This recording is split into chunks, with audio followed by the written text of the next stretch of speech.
समझ में आया ना। तो ये सारी जितनी भी स्थितियां हैं, अपन सबसे अच्छी स्थिति में अभी मनुष्य बढ़िया इसलिए सर्वोत्कृष्ट अवस्था मानी जाती है। क्यों? क्योंकि यहाँ 2 का 3 का 4 का भाव किया जा सकता है। और सुखरूप अवस्था कैसे? कषाय का संबंध दुख से है। जितनी कषाय उतना दुखी, जितनी कषाय का अभाव उतना सुखी। संबंध संयोग से सुखी नहीं, भारी वस्तुओं से सुखी नहीं। सुख का संबंध कैसे? कषायों के अभाव से, कषाय की मंदता से भी नहीं। सुख का संबंध कषायों के अभाव से है। जितने अंशों में कषाय का अभाव है, ये जीव उतने अंशों में सुखी है। और जितने अंशों में जितना कषाय का सद्भाव है, उतना ये दुखी है। इसलिए अनंत भगवान पूर्ण सुखी है, क्योंकि उनके समस्त कषायों का अभाव है। पूर्ण वीतराग, संयोग में उनके कुछ नहीं है। इंद्र के, देवेंद्र के, चक्रवर्ती के, सबके भगवान जिनेंद्र से कई गुना अधिक विभूति है कि नहीं है? सब। सुखी कौन है बताओ? भगवान के पास में कुछ नहीं है, मुनिराज के पास कुछ नहीं है, इंद्र के पास में बहुत वैभव है, लेकिन सुखी कौन?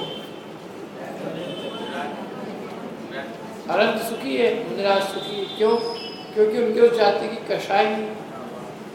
कषाय तो एक रोग है, और रोग होने पर उसकी पूर्ति हो जाना वो कोई सुख नहीं है। कषाय की पूर्ति में सुख नहीं है, कषाय के अभाव में सुख है। कषाय का उत्पन्न नहीं होना सुख का कारण। जितने अंश में कषाय उतने अंश में दुखी है। एक भिखारी है, उसको 10 रुपए का नोट मिल जाता है भीख में, तो अपने को 3 लोग का नाद अनुभव करता है। और सेठ जी करोड़पति है, 10,000 रुपये का नुकसान हो गया, सेठ जी जैसे मुरझाए हुए हैं, जैसे कि सब कुछ दुनिया लुट गई है। तो एक 10 रुपये के होने से सुखी हो रहा है, और एक 10,000 के 99 लाख और 90,000 होने पर भी दुखी है। क्यों है दुखी? कषाय ज़्यादा है क्या? इसलिए संबंध यहाँ देखते संसार में कि आदमी जो है कषाय से दुखी होता है, वस्तु के होने नहीं होने से दुखी नहीं होता। जिसकी कषाय अधिक है वो जीव ज़्यादा दुखी है, और जिसकी कषाय कम है वो जीव सुखी है। सामग्री क्या करेगी?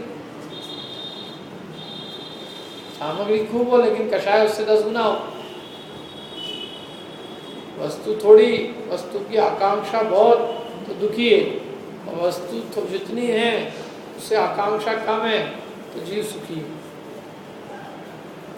इसलिए ये कषाय के अभाव, कषाय तो पीड़ित करती है, और क्या है? जितने भी संसार में दुख का कारण कषाय है। सहज जब कषाय पीड़ित ही नहीं करती है, तो जीव सहज निराकुलता रूप सुख को भोगता है। अभी हमको कषाय पीड़ित करती है तो हम आकुलित होते हैं, दुखी होते हैं। कषाय की पूर्ति का इलाज करते हैं, होती नहीं है। कषाय अनंत है, क्योंकि कषाय जो है जीव की लोभ के लिए इतनी कषाय अनंत, लोभ की तृष्णा इतनी अधिक है कि सारी संसार की जो है सामग्री भी यदि इसकी झोली में डाल दी जाए तो भी इसकी तृष्णा का गड्ढा पूरा नहीं भरा है। और कभी आने भी नहीं वाली, कभी 3 लोग की संपत्ति इसके पास, कभी आ भी जाए तो भी इसकी इच्छा उससे भी अधिक है, और वो संपदा कभी किसी को मिलने वाली है। इसलिए लोभ कषाय अनंत है, और कषाय की पूर्ति कभी किसी की 3 काल में आज तक हुई नहीं, क्योंकि इसके अभिप्राय में तो अनंत पदार्थों को ग्रहण करने की इच्छा है, अनंतों का बुरा करने की इच्छा है, अनंतों से बड़ा अपने को मानने की इच्छा है, अनंतों पदार्थों से छल कपट करने की इच्छा है। होता ही नहीं हो। ऐसे ही है इसकी। तो ये समझ में आया ना। इसलिए सुख का संबंध कैसे है? सुख का संबंध कषायों के अभाव से। जिसके जितनी कषाय का अभाव है वो जीव उतना सुखी है। मुनिराज के 3 कषाय का अभाव है, वो उतने सुखी है। अणुवृत्ति को 2 कषाय चुगली का अभाव, उतने सुखी। अब देखो कषाय का अभाव क्या मतलब है? उसका मतलब उस जाति का राग का अभाव, मैंने उस जाति का लोभ, क्रोध, मान, माया, लोभ का उनके अभाव हो चुका है। 2 कषाय का अभाव हुआ मतलब कि ये है कि इतनी आकांक्षाओं का और इतने राग का त्याग हो चुका है। मैंने उसका राग इतना तीव्र नहीं रहा, उससे पंचेंद्रिय के विषयों में उसका रस जो है वो टूट चुका है, उसमें सुख बुद्धि नष्ट हो गई है और उसमें राग टूट चुका है। अपने स्वरस का, निज आत्मिक रस का उसको अधिक जो है अनुराग है, प्रेम है। आत्मिक रस की रति है, निजानंद रस में संतुष्टि है, और पंच इंद्रिय के विषयों में उसको जो है निरसता है।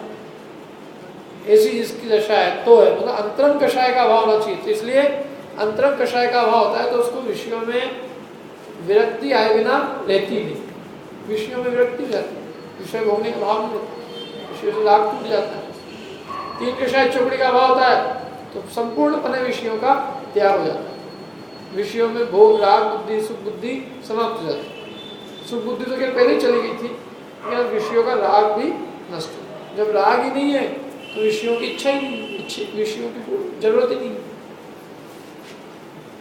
राग रूपी आग का माला इन विषयों की खोज में लगा लेता है। जिसको जरूरत नहीं है विषयों की, जब विषयों का राग नहीं है तो विषयों की खोज क्यों करे, विषयों की पूर्ति क्यों करेगा।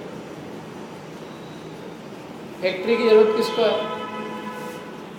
धन की आवश्यकता उसको फैक्ट्री को, जिसको धन ही नहीं चाहिए उसको क्या करे।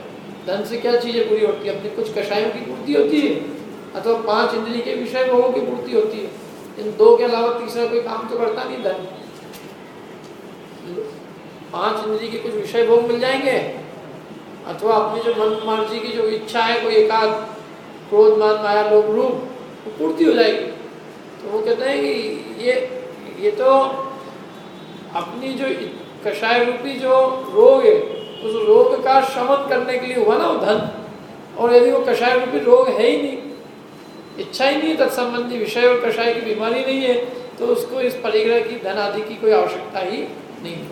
इसलिए मुद्राज में जब कषाय रहती नहीं, जब अंदर में इच्छा ही नहीं है पांच इंद्रिय के विषय भोग की, तो सहज ही धन का त्याग हो जाता है। हमें क्या करना? जिन्हें पांच इंद्रिय के भोग भोगना हो उनको धन की आवश्यकता है। हमने तो समस्त परिग्रह का त्याग कर दिया, क्योंकि हमें विषयों में अनुराग नहीं रहा। ठीक है। और वो अंतरंग से, जैसे अनुरत भी धारण कर लिए किसी ने, तो अनुरत धारण करने से उसके दो कषाय चौकड़ी का अभाव हुआ, ऐसा नहीं। महारत धारण कर लिए तो तीन कषाय चौकड़ी का अभाव हो नहीं। वो तो वास्तव में सम्यक दर्शन सहित जो अंतरंग में विषयों की अरुचि का भाव है उसका नाम कषाय चौकड़ी का भाव है। अनुरत तो जिसके अनुरत जो है, अनुरत तो उसका ज्ञापक है। ज्ञापक माने कि अनुरत लिए बिना वो काम नहीं होगा, लेकिन अनुरत लेने पर भी कषाय चौकड़ी का अभाव हो जाएगा, सो जरूरी नहीं। महाव्रत लेने पर भी कषाय चौकड़ी का अभाव हो जाएगा, जरूरी नहीं। लेकिन इतना जरूर है कि महाव्रत लिए बिना उसके उस जाति की कषाय नहीं मिटेगी, क्योंकि महाव्रत का परिणाम उस कषाय की मंदता में होता है। और महाव्रत के बाद जब स्व अपने स्वरूप में स्थिर होता है, आत्मिक रस उसका वृद्धिगत होता है, तो अपने आप उसकी कषाय भी मिट जाती है। पहले अनुव्रत महाव्रत धारण होते हैं और फिर उस जाति की कषाय का अभाव होता है। समझ में आ रही कि नहीं आ रही कुछ बात है? पहले अनुव्रत धारण, सम्यक दर्शन है जिस जीव को, उसने अनुव्रत लिए, अनुव्रत लेने के बाद में स्वरूप में स्थिर हुआ, आत्मा का रस बढ़ा, तो उसके बल से उसको विषयों का रस टूट जाता है, वो दो कषाय चौकड़ी का अभाव है। और उसने महाव्रत धारण किए, जब जितनी जो दो कषाय चौकड़ी बची थी ना अभी, तो उसमें से जो तीसरी कषाय उसकी मंदता हुई, उस मंदता में महाव्रत धारण किए। महाव्रत धारण करने के बाद में सामायिक के काल में अपने आत्मा में लीन हुआ, उस लीनता के बल से विषयों का रहा राग भी नष्ट हो गया, तो तीसरी कषाय चौकड़ी का भी अभाव। और अपने आत्मा की ध्यान की स्थिरता और बढ़ी, आत्म स्वरूप स्थिरता और बढ़ी, आत्मा का ध्यान और बढ़ा, तो जो एक बची थी वो भी शुक्ल ध्यान के बल से नष्ट कर दी, तो पूर्ण केवल ज्ञान प्रकट हो गया, संपूर्ण कषाय का अभाव। ये मोक्ष का मार्ग, मोक्ष का मार्ग पूरे चार कषाय चौकड़ी से चलता है। ये रोड मैप है मोक्ष मार्ग का, कि हम कहाँ तक कितने आगे बढ़े हैं, कि जितनी कषाय चौकड़ी का अभाव हुआ है हम उतने आगे बढ़े हैं। बस हमारे यदि एक का भी अभाव नहीं हुआ है तो समझ लेना अभी हम कहाँ हैं। दो का अभाव हुआ है तो कुछ आगे हुए, तीन का वो कुछ और आगे, चार का कैसे पूरा हो गया, मोक्ष मार्ग पूरा हो। बड़े गुणस्थान है सब। एक कषाय चौकड़ी का अभाव, एक कषाय जो पहली कषाय अनंतानुबंधी किसके ऊपर नहीं रहती है, तो बोले पहले गुणस्थान के ऊपर नहीं रहती। अब प्रत्याख्यान किसके ऊपर नहीं रहती है, तो चौथे के ऊपर नहीं रहती। प्रत्याख्यान पांचवें के ऊपर नहीं रहती, और संजुलन 10वें के ऊपर नहीं रहती। मैंने अनंतानुबंधी पहले तक है, दूसरे तक है, अनंतानुबंधी दूसरे तक, और प्रत्याख्यान चौथे तक, प्रत्याख्यान पांचवें तक, संजुलन 10वें तक। ऐसे ये लोग आप तो गुणस्थान के नंबर भले ही याद मत रखना, लेकिन इतना ध्यान रखना कि क्रम से इनका अभाव होता है। ठीक है, अब देखो आगे चलते हैं। ये तो 16 कषाय हो गई, इसके अलावा 9 कषाय हो रहे। कितनी? 9।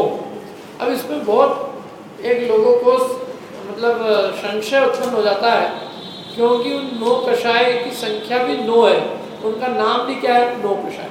तो 9 कषाय से लोग समझते हैं कि ये चूंकि 9 है संख्या में, इसलिए इनका नाम 9 कषाय है। लेकिन आप देखो 9 कषाय जो लिखा है ना, तो 9 में ओ की मात्रा है, औ की मात्रा नहीं है। औ में 9 होता है, 9 मतलब 9 नंबर होता है, और यहाँ क्या है? 9। तो इस 9 का अर्थ क्या है? किंचित।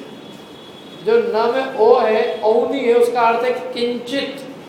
जैसे अ का अर्थ था किंचित, ऐसे यहाँ 9 का अर्थ भी क्या है? किंचित। तो जो किंचित कषाय है वो है 9 कषाय। माने वे अनंतानुबंधी प्रत्याख्यान जैसी ताकतवर नहीं है, किंचित ताकत वाली है, अल्प ताकत वाली है, इसलिए उसे हमने अप्रत्याख्यानावरण 9 कषाय ऐसा उसका नाम दिया। 9 माने किंचित। जैसी अनंतानुबंधी आदि 16 कषाय प्रबल है, ऐसी प्रबल ये नहीं है, वैसा घात नहीं करती जैसी अनंतानुबंधी घात करती, इसीलिए इन्होंने किंचित कषाय अर्थात 9 कषाय कहा। और ये इनकी संख्या भी 9 ही है। कौन कौन सी? नाम याद है इनको? हास्य, रति, अरति, शोक, भय, जुगुप्सा, स्त्री वेद, पुरुष वेद, नपुंसक। हास्य माने हंसना, रति माने किसी वस्तु से प्रीति करना, अरति माने उससे अरति करना, अरुचि करना, शोक माने किसी इष्ट के वियोग होने पर दुखी होना, भय माने भयभीत होना, भागने की इच्छा होना, जुगुप्सा माने ग्लानि होना, और स्त्री वेद, पुरुष वेद, नपुंसक वेद माने स्त्री पुरुष के साथ रमण की इच्छा, पुरुष को स्त्री के साथ रमण की इच्छा, दोनों के साथ रमण की इच्छा, ये नपुंसक वेद। स्त्री वेदी है तो पुरुष के साथ रमने का भाव है, पुरुष वेदी है तो स्त्री के साथ रमने का भाव है, नपुंसक वेदी है तो दोनों के साथ रमने का भाव। ऐसे 3 वेद है। वेद को अपन क्या समझते हैं? इस शरीर के चिन्ह, ये समझते हैं। स्त्रीलिंग माने स्त्री के शरीर का जो चिन्ह है उसका, और पुरुष लिंग माने पुरुष के शरीर, पुरुष का जो शरीर है, शरीर का जो भी उसके अंगोपांग है, वो पुरुष लिंग समझते हैं। और नपुंसक लिंग माने शरीर का आकार प्रकार, नपुंसक का आकार रूप शरीर, तो नपुंसक लिंग। जबकि ऐसा नहीं है, शरीर के जो अंगोपांग है वो नाम कर्म के उदय से होता है, माने उसका करने वाला अलग कर्म है।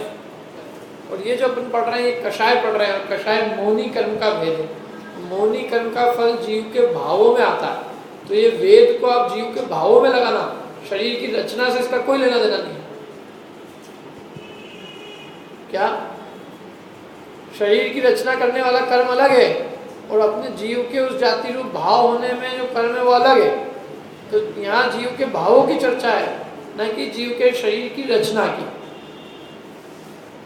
समझ में आया ना? नहीं आया? देखो जीव के जो भाव होते हैं, स्त्री रूप भाव, तो भाव अलग है, और स्त्री का शरीर अलग चीज। शरीर तो अंगोपांग है ना, नामकरण की पुद्गल की रचना है, और भाव जो है जीव के होने वाले परिणाम है। तो ये जो अभी अपन कषाय समझ रहे हैं, तो जीव के परिणामों की बात है यहाँ शरीर के अंगोपांगों की चर्चा नहीं है। शरीर की रचना से कोई लेना देना नहीं है। शरीर की रचना वो नामकर्म के उदय से होती है, वो उसका अलग ही संबंध है, क्योंकि शरीर की रचना शरीर में है, उसका जीव के कषाय से क्या लेना देना? कषाय किस में होती है? जीव में कि शरीर में? कषाय तो जीव में होती है। जो आत्मा को कसे अर्थात दुर्ग आत्मा में उत्पन्न होने वाला विकार वो कषाय है। तो स्त्री वेद तो स्त्री का शरीर, तो स्त्री का शरीर तो शरीर में पुद्गल में हुआ ना, जीव में क्या हुआ? और अपन पढ़ रहे हैं जीव की कषाय। तो ये तो जीव के परिणामों में जो होने वाला भाव है उसका नाम स्त्री वेद है। अब क्या भाव है? स्त्री योचित भाव होते हैं, स्त्री योचित जो भी स्त्री के जो भी